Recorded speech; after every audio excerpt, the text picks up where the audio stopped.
نحمدہ ونصلی ونسلم علی رسولہ الکریم اما بعد اعوذ باللہ من الشیطان الرجیم بسم اللہ الرحمن الرحیم وَإِن تَعُدُّوا نِعْمَةَ اللَّهِ لَا تُحْصُوهَا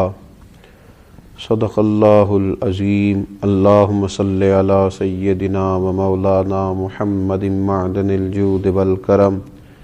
وآلہ وصحبہ وبارک وسلم الصلاۃ والسلام علیک یا سیدی یا رسول اللہ وعلی آلک واصحابک یا سیدی یا حبیب اللہ۔ حمد و صلات کے بعد اللہ تبارک و تعالی نے قرآن مجید میں ارشاد فرمایا ہے کہ وَإِن تَعُدُّوا نِعْمَةَ اللَّهِ لَا تُحْصُوهَا،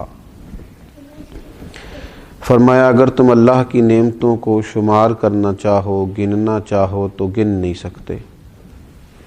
اللہ تبارک و تعالی نے تم پر بے پناہ نعمتیں فرمائی ہیں، اور ڈھیر ساری نعمتیں ایسی ہیں جو ظاہری طور پر تمہاری نظر سے پوشیدہ ہیں، لیکن ان کی بھی تمہاری زندگی میں بہت بڑی اہمیت ہے۔ ہم اپنے وجود سے لے کر اپنی سانسوں تک، اپنی سانسوں سے لے کر اپنے رشتوں تک، ماں باپ، بہن بھائی،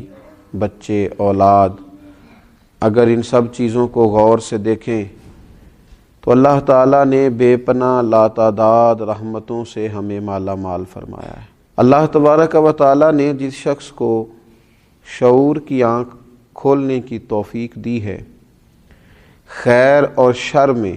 فرق کی تمیز بخشی ہے، تو اسے بھی اللہ تعالیٰ نے بہت بڑی نعمت عطا فرمائی۔ مالک کریم نے جس شخص کے اعضاء کو سلامت رکھا ہے، اس کی آنکھیں دیکھتی ہیں، اس کے کان سنتے ہیں، اس کے پیر چلتے ہیں، اس کی زبان بولتی ہے، اس کے ہاتھ اپنی بساط کے مطابق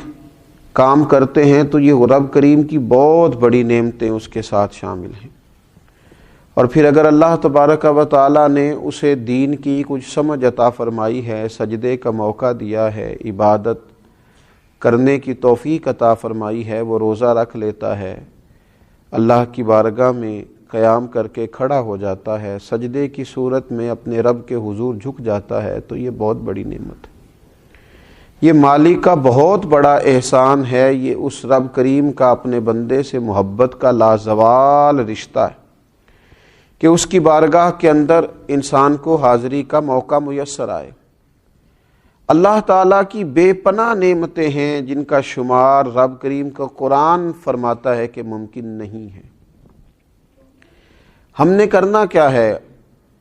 اسی سورہ ابراہیم کے اندر جس میں یہ فرمایا کہ تم اللہ کی نعمتوں کو شمار نہیں کر سکتے، اسی سورہ مبارکہ میں فرمایا کہ لَئِن شَكَرْتُمْ لَأَزِيدَنَّكُمْ، اب اگر تم شکر ادا کرو گے تو اللہ تعالیٰ نعمتوں میں اضافہ فرما دے گا۔ وَلَئِن كَفَرْتُمْ إِنَّ عَذَابِي لَشَدِيدٌ، اور اگر تم کفران نعمت کرو گے، ناشکری کرو گے، تو پھر میرا عذاب بھی بڑا سخت ہے۔ ہمارے ہاں ڈھیر سارے لوگ ایسے ہیں جن کی طبیعت کے اندر شکوے پیدا ہو گئے، ان کے پاس جو ہزاروں لاکھوں نعمتیں موجود تھیں، ان کے شکر کی طرف تو کبھی ان کی طبیعت نہ جا سکی، لیکن ایک جو چیز ان کے پاس موجود نہ تھی اس کے لیے وہ تڑپتے رہے۔ وہ جو چیزیں ظاہری طور پر اور وقتی طور پر ان کو میسر نہ تھیں، اور ہو سکتا ہے اللہ تعالیٰ کی حکمت کا تقاضا ہو کہ وہ چیزیں ان کے لیے بہتر بھی نہ ہوں، لیکن ان چیزوں کے نہ ہونے کی وجہ سے انہوں نے اپنے مزاج میں شکوہ پیدا کر دی۔ اس کا سب سے پہلا نقصان تو انہیں یہ ہوا کہ ان کے مزاج میں جیسے ہی شکوہ آیا، ناشکری پیدا ہوئی، اور جو وہ نعمتیں اللہ نے انہیں دی تھی جنہیں گن نہیں سکتا تھا، ان نعمتوں کے بارے میں اس نے ناشکری کا اظہار کیا، تو یہ اتنی بڑی انہوں نے اپنے لیے روحانی تکلیف قائم کر لی کہ جس کا شمار نہیں کیا جا سکتا۔ اور پھر جیسے جیسے انسان شکوہ کرتا جاتا ہے، جیسے جیسے وہ شکایت کرتا جاتا ہے، جیسے جیسے وہ حرص ہوس میں مبتلا ہوتا جاتا ہے، اس کا دل بے چین ہوتا جاتا ہے۔ شکر کا مزاج سکون پیدا کرتا ہے، اور شکوے کا مزاج انسان کے دل میں بے چینی اور بے قراری پیدا کرتا ہے۔ شکر کا جو مزاج ہوتا ہے وہ انسان کو یہ احساس دلاتا ہے کہ اللہ تعالیٰ نے اسے بہت سارے اپنے بندوں میں سے اس پر اپنی خاص نظر عنایت فرمائی ہوئی ہے۔ اور یہ جو شکوے کا مزاج ہوتا ہے یہ احساس کمتری میں مبتلا کر دیتا ہے۔ انسان یہ سوچتا ہے فلاں کے پاس بڑا کچھ ہے، میرے پاس تو ہے ہی کچھ نہیں، فلاں دیکھو کہاں پہنچ گیا اور میں وہیں کا وہیں رہ گیا۔ یہ جو مزاج ہے ناشکری کا، کفران نعمت کا، یہ انسان کے دل میں کھٹکتا ہے، بے چین کرتا ہے، لوگوں کے بیچ اپنے آپ کو چھوٹا محسوس کرتا ہے، زندگی کمزوری والی جینے لگ جاتا ہے، حقارت کے ساتھ اپنا وقت گزارتا ہے۔ میرے رسول پاک صلی اللہ تعالی علیہ وآلہ وسلم ہماری اس خوبصورتی کے ساتھ تربیت فرماتے ہیں کہ جو بالکل عین ہمارے شعور کے قریب بات چلی جاتی ہے۔ حضور علیہ الصلوۃ والسلام نے ارشاد فرمایا، جب تم میں سے کوئی شخص اللہ تعالیٰ کی نعمت کی قدر کرنا چاہے، اپنے اوپر اللہ تعالیٰ کی نعمتوں کا احساس پیدا کرنا چاہے، تو وہ اپنے سے کم درجے کے شخص کو دیکھے، وہ محسوس کرے کہ میری صحت بالکل ٹھیک ہے اور دیکھو فلاں آدمی خدا کی حکمت کے ساتھ اس کے اعضاء پورے نہیں ہیں، کسی کی نظر موجود نہیں ہے، کوئی اپنے قدموں پر صحیح طرح سے چل نہیں پا رہا، کوئی بیچارہ ذہنی طور پر اعصابی طور پر کمزور ہے۔ کبھی پلٹ کر ان لوگوں کو بھی تو دیکھے جن کا قد بہت اونچا ہے، چہرہ بہت خوبصورت ہے اور ان کا وجود بڑا طاقتور ہے، لیکن ان کی پشت پر کپڑے پہ لکھا ہوا ہے کہ اس شخص کا ذہنی توازن ٹھیک نہیں ہے۔ اگر کسی شخص کو مل جائے تو فلاں ایڈریس پر فلاں پتے پر اس کو پہنچا دیا جائے۔ تو یہ ساری چیزیں اگر زندگی میں سوچی جائیں تو نبی پاک علیہ الصلوۃ والسلام ہمیں فرماتے ہیں کہ تم اس شخص کو دیکھو جس کو بظاہر اللہ تبارک و تعالیٰ نے تم سے کم چیزیں عطا کی ہیں، اس کو جب دیکھو گے تو مقام شکر پیدا ہوگا، طبیعت کے اندر تمہارے نعمتوں کی قدر پیدا ہوگی، اپنے رب کے ساتھ تمہاری دلچسپیاں بڑھیں گی۔ اور حضور علیہ الصلوۃ والسلام ارشاد فرماتے ہیں اس شخص کو چاہیے کہ وہ اپنے سے بڑے درجے کے آدمی کو کبھی نہ دیکھے، وہ اس طرف توجہ کبھی نہ کرے کہ دیکھو یہ آدمی کہاں پہنچ گیا ہے، میں کہاں رہ گیا ہوں، اس کے پاس کتنا مال آ گیا، کتنی دولت آ گئی، اقتدار آ گیا، فلاں چیز آ گئی۔ ان چیزوں میں جتنا زیادہ الجھتا جائے گا مزاج میں ناشکری پیدا ہوگی، طبیعت میں تکلیف آئے گی، اعصاب شکن تک چیزیں پیدا ہو جائیں گی، اس کا دل بے چین رہے گا، طبیعت بے قرار رہے گی۔ تو جو اللہ نے دیا ہے اس پر جو لوگ خوش رہتے ہیں، سادہ معنی یہ ہے کہ دنیا میں خوش وہ ہے جو اپنے نصیب سے خوش ہے، دنیا میں خوش وہ ہے جو اپنے رب کی عطا پہ خوش ہے،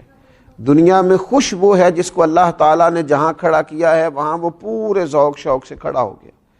وہ آدمی دنیا میں بڑا خوش ہے۔ تو اپنی زندگی میں جب مزاج شکر پیدا کیا جائے، آپ دیکھیے انبیاء کرام علیہم الصلوۃ والسلام کے شکر کرنے کا کیا انداز ہے، وہ کس طرح شکر ادا کرتے ہیں۔ حضرت سیدنا داؤد علیہ الصلوۃ والسلام اپنے رب کریم کی بارگاہ میں عرض کرتے ہیں، کہتے ہیں اے اللہ میں تیرا شکر کیسے ادا کروں،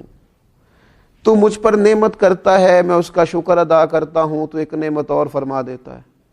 میں اس کا شکر ادا کرتا ہوں تو اور نعمت ادا کر دیتا ہے۔ مالک تیری نعمت پر نعمت، فضل پر فضل، عطا پر عطا، کرم پر کرم ہوتا جاتا ہے، تو میں تو ڈھونڈتا رہتا ہوں کس نعمت کا شکر ادا کروں۔ حضرت داؤد نے جب یہ بات کی تو رب کریم نے فرمایا داؤد اب تم اپنے رب کو پہچان گئے ہو، اب تم نے اپنے مالک کا شکر ادا کیا ہے۔ حضرت موسیٰ علیہ الصلوۃ والسلام اپنے رب کریم کی بارگاہ میں عرض کرتے ہیں اے رب میں تیرا شکر کیسے ادا کروں جبکہ تیری سب سے چھوٹی نعمت جو میرے اوپر ہے اس کے لیے بھی اگر میں ساری عمر عبادت کرتا رہوں تو میں اس نعمت کا حق ادا نہیں کر سکتا۔ تو اللہ تبارک و تعالیٰ نے وہی فرمایا اب تم نے میرا شکر ادا کیا ہے، اب تم اس مقام پہ آئے ہو کہ جہاں تم نے شکر ادا کیا ہے۔ تو حضرت نوح علیہ الصلوۃ والسلام کا طریقہ یہ تھا، اللہ نے انہیں عبد شکور کہا ہے نا، شکر گزار بندہ، تو ان کا طریقہ یہ تھا کہ جب کوئی چیز کھاتے تو کہتے الحمدللہ، جب پیتے تو کہتے الحمدللہ، جب چلتے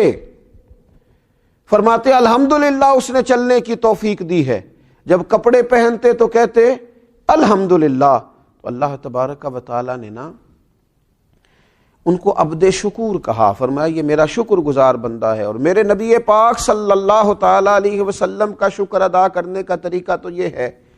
کہ سیدہ عائشہ صدیقہ رضی اللہ تعالیٰ عنہ فرماتی ہیں کہ رسول پاک صلی اللہ تعالیٰ علیہ وسلم ساری رات کھڑے ہیں نماز کے لیے،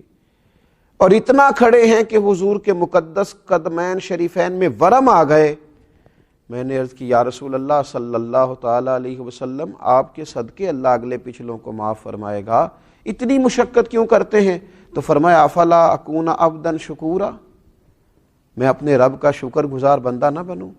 یہ تو میں اس کی بارگاہ میں شکر کے لیے کھڑا ہوں۔ تو یہ انبیاء کرام علیہم السلام کا شکر دیکھیں، رسول رحمت صلی اللہ تعالیٰ علیہ وآلہ وسلم کا شکر دیکھیں، یہ کتنا بڑی بات ہے، کہاں تک یہ لوگ شکر ادا کرتے۔ اور میرے نبی پاک صلی اللہ تعالیٰ علیہ وسلم کے غلاموں، یاد رکھنا امام بیہقی حدیث لائے ہیں، فرماتے ہیں شکر نصف ایمان ہے، صبر نصف ایمان ہے، اور یقین کامل مکمل ایمان ہے۔ اگر دولت یقین ملے پھر تو تکمیل ایمان ہے، پھر تو اللہ تعالیٰ نے مکمل ایمان عطا کر دیا ہے۔ تو اپنی زندگی کے اندر مزاج شکر والا پیدا کریں، طبیعت شکر والی پیدا کریں، اپنے لہجے کو شکر والا بنائیں، اپنی گفتگو کو شکر والا بنائیں، اپنے معاملات کو شکر والا بنائیں، اپنے انداز سے شکر کو ظاہر کریں۔ اور ایک بڑا شکر، ایک بڑی نعمت پر اللہ کی بارگاہ میں احسان مندی، یہ بھی امام بیہقی رحمۃ اللہ علیہ اس حدیث کو لاتے ہیں۔ نبی اکرم صلی اللہ تعالیٰ علیہ وسلم کا ایک شخص کے پاس سے گزر ہوا، وہ کہہ رہا تھا تمام تعریفیں اس اللہ تعالیٰ کے لیے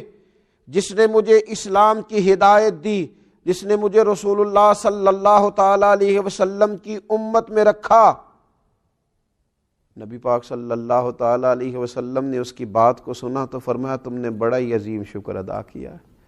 تم نے بڑا عظیم شکر ادا کیا ہے۔ تو امیر حرم، میں غریب بے نوا، تو کجا من کجا، ان کا دیوانہ ہوں، ان کا مجذوب ہوں، اور لوگوں کیا یہ کم ہے کہ میں ان سے منسوب ہوں۔ فرمایا یہ تم نے عظیم شکر ادا کیا ہے اس نعمت پر کہ اللہ نے اسلام کی توفیق دی اور نبی پاک علیہ الصلاۃ والسلام کا امتی بنایا۔ تو یہ ناشکری روحانی بیماری ہے، اور شکر کرنا یہ اس بیماری کا علاج ہے۔ ناشکری دل کو تکلیف دیتی ہے اور شکر بندے کے دل کو ٹھنڈا کرتا ہے۔ اللہ تعالی ہمیشہ شکر گزار بندہ بننے کی توفیق عطا فرمائے۔ وما علینا الا البلاغ۔